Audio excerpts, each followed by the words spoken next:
ఉత్తరప్రదేశ్ ఎన్నికల్లో భారతీయ జనతా పార్టీ చరిత్రాత్మక విజయాన్ని సొంతం చేసుకుంది. యూపీ రాజకీయాల్లో తిరుగులేని శక్తిగా అవతరించింది. యూపీ ప్రజలు దత్తపుత్రుడు మోడీకి జై కొట్టి అఖిలేష్ ప్రభుత్వాన్ని కుప్పగూల్చారు. ఎగ్జిట్ పోల్ అంచనాలను కూడా తలకిందులు చేస్తూ ఉత్తరప్రదేశ్లో బీజేపీ ఘన విజయం సాధించింది. యూపీ అసెంబ్లీలో మొత్తం 403 సీట్లు ఉంటే తాజా బలాబలాలు ఇలా ఉన్నాయి. 325 సీట్లను గెలుచుకున్న కమలనాథులు సొంతంగా ప్రభుత్వాన్ని ఏర్పాటు చేయబోతున్నారు. అధికార సమాజ్వాదీ పార్టీకి ఘోర పరాజయం ఎదురైంది. ఎస్పీ కాంగ్రెస్ కూటమి కేవలం 54 సీట్లను మాత్రమే గెలుచుకుంది. మరోసారి సీఎం కావాలనుకున్న అఖిలేష్ ఆశలపై యూపీ ప్రజలు నీళ్లు జల్లారు. ఇక బహుజన సమాజ్వాదీ పార్టీని కూడా ప్రజలు తిరస్కరించారు. బీఎస్పీ కేవలం 19 సీట్లతో సరిపెట్టుకోవాల్సి వచ్చింది. రేపు జరిగే బీజేపీ పార్లమెంటరీ పార్టీ సమావేశంలో యూపీ ముఖ్యమంత్రి ఎవరనే దానిపై ఆ పార్టీ క్లారిటీ ఇవ్వబోతోంది. అఖిలేష్ యాదవ్ ఇప్పటికే గవర్నర్కు రాజీనామా సమర్పించారు. ప్రజల తీర్పును శిరసా వహిస్తానన్నారు.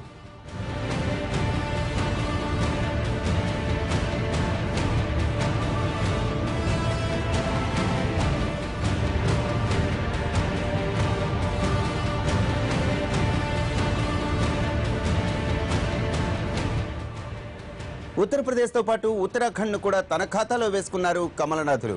ఉత్తరాఖండ్ అసెంబ్లీలో 70 సీట్లుంటే 57 స్థానాలను బీజేపీ కైవసం చేసుకుంది. ఉత్తరాఖండ్లో తిరుగులేని విజయాన్ని సొంతం చేసుకున్న బీజేపీ ప్రభుత్వాన్ని ఏర్పాటు చేసేందుకు రంగం సిద్ధం చేసుకుంటోంది. ఉత్తరాఖండ్లో కాంగ్రెస్ పార్టీకి గట్టి ఎదురుదెబ్బ తగిలింది. కాంగ్రెస్ అధికారాన్ని కోల్పోవడమే కాదు, ముఖ్యమంత్రి హరీష్ రావత్ పోటీ చేసిన 2 స్థానాల్లోని ఓడిపోయి ఘోర పరాజయాన్ని మూటగట్టుకున్నారు. కాంగ్రెస్ పార్టీకి కేవలం 11 సీట్లు మాత్రమే దక్కాయి. ఇతరులు 2 స్థానాల్లో విజయం సాధించారు. యూపీ తరహాలోనే ఉత్తరాఖండ్లోనూ ఎవరి మద్దతు అవసరం లేకుండా కమలనాథులు ప్రభుత్వాన్ని ఏర్పాటు చేయబోతున్నారు.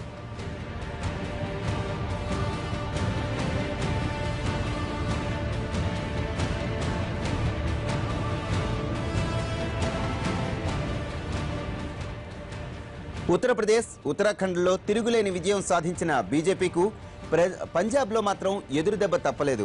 10 ఏళ్లుగా అధికారంలో ఉన్న అకాలీదళ్ బీజేపీ ప్రభుత్వాన్ని పంజాబ్ ప్రజలు తిరస్కరించారు. అధికారాన్ని కాంగ్రెస్ చేతిలో పెట్టారు. 2014 సార్వత్రిక ఎన్నికల నాటి నుంచి వరుస ఓటములతో సతమతమవుతున్న కాంగ్రెస్ పార్టీకి పంజాబ్ రూపంలో ఓ విజయం వరించింది. పంజాబ్లో పార్టీల వారీగా ఫలితాలను చూస్తే పంజాబ్ అసెంబ్లీలో మొత్తం 117 సీట్లు ఉంటే కాంగ్రెస్ పార్టీ 77 సీట్లలో విజయం సాధించింది. అధికార బీజేపీ అకాలీ కూటమి కేవలం 18 స్థానాలతో సరిపెట్టుకోవాల్సి వచ్చింది. పంజాబ్లో అదృష్టం పరీక్షించుకోవాలనుకున్న ఆమ్ ఆద్మీ పార్టీకి అనూహ్యంగా 20 సీట్లు దక్కాయి. ఇతరులు 2 స్థానాల్లో గెలుపొందారు.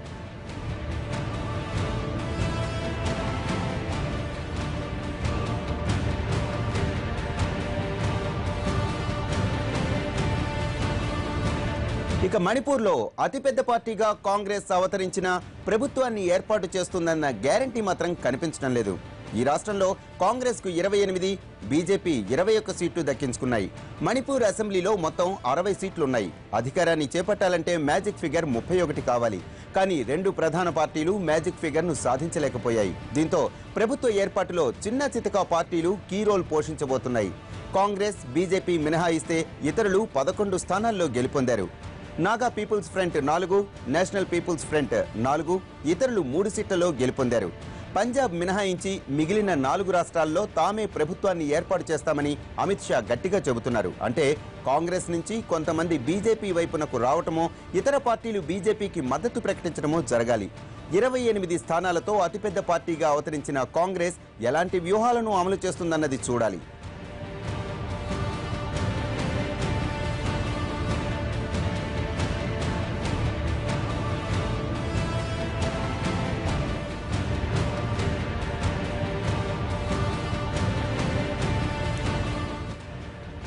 ఇక గోవా విషయానికొస్తే ఇక్కడ మొత్తం 40 స్థానాల్లో కాంగ్రెస్ 17 స్థానాలను కైవసం చేసుకోగా బీజేపీ 13 స్థానాల్లో విజయబావుట ఎగురవేసింది.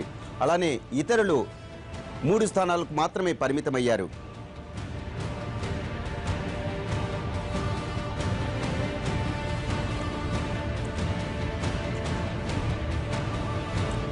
మొత్తంగా 5 రాష్ట్రాల్లో పరిస్థితి ఎలా ఉందో మరోసారి చూద్దాం. యూపీ అసెంబ్లీలో మొత్తం సీట్లు 403. ఇందులో బీజేపీ 325 సీట్లు గెలుచుకుంది. అధికార సమాజ్వాదీ పార్టీకి ఘోర పరాజయం. ఎస్పీ కాంగ్రెస్ కూటమికి కేవలం 54 సీట్లే గెలుచుకున్నాయి. బీఎస్పీ కేవలం 19 సీట్లతో సరిపెట్టుకోవాల్సి వచ్చింది. గవర్నర్కు రాజీనామా ఇచ్చేశారు అఖిలేష్ యాదవ్. ఇక ఉత్తరాఖండ్ అసెంబ్లీలో మొత్తం సీట్లు 70, 57 స్థానాలను బీజేపీ గెలుచుకుంది. ఉత్తరాఖండ్లో కాంగ్రెస్కు కోలుకోలేని దెబ్బ తగిలింది. 11 సీట్లు మాత్రమే ఇక్కడ కాంగ్రెస్ గెలుచుకుంది. పంజాబ్లో బీజేపీకి ఎదురు దెబ్బ తగిలింది. అకాలీదళ్ బీజేపీ కూటమిని తిరస్కరించిన పంజాబీలు పంజాబ్ అసెంబ్లీలో మొత్తం సీట్లు 117 ఉంటే కాంగ్రెస్ పార్టీకి 77 సీట్లు దక్కాయి. బీజేపీ అకాలీదళ్ కూటమికి కేవలం 18 స్థానాలు మాత్రమే దక్కాయి. ఇక ఆమ్ ఆద్మీ పార్టీకి అనూహ్యంగా 20 సీట్లు దక్కాయి.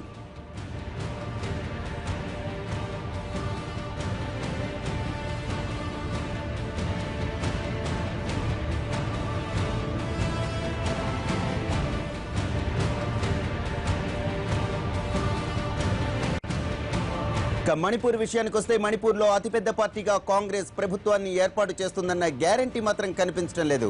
కాంగ్రెస్కు 28, బీజేపీ 21 సీట్లు దక్కించుకున్నాయి. మణిపూర్ అసెంబ్లీలో మొత్తం 60 సీట్లున్నాయి. అధికారాన్ని చేపట్టాలంటే మ్యాజిక్ ఫిగర్ 31 కావాలి. ప్రభుత్వ ఏర్పాట్లో చిన్న చితకా పార్టీలు కీ రోల్ పోషించబోతున్నాయి. కాంగ్రెస్, బీజేపీ మినహాయిస్తే ఇతరులు 11 స్థానాల్లో గెలుపొందారు. గోవా అసెంబ్లీలో మొత్తం 40 సీట్లున్నాయి. ప్రభుత్వాన్ని ఏర్పాటు చేయాలంటే 21 సీట్లు అవసరం.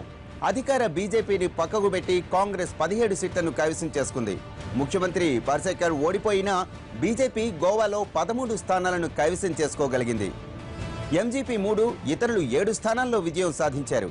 ప్రధాన పార్టీలకు ప్రజలు స్పష్టమైన మెజారిటీ ఇవ్వకపోవడంతో గోవాలో రాజకీయాలు ఆసక్తికరంగా మారాయి.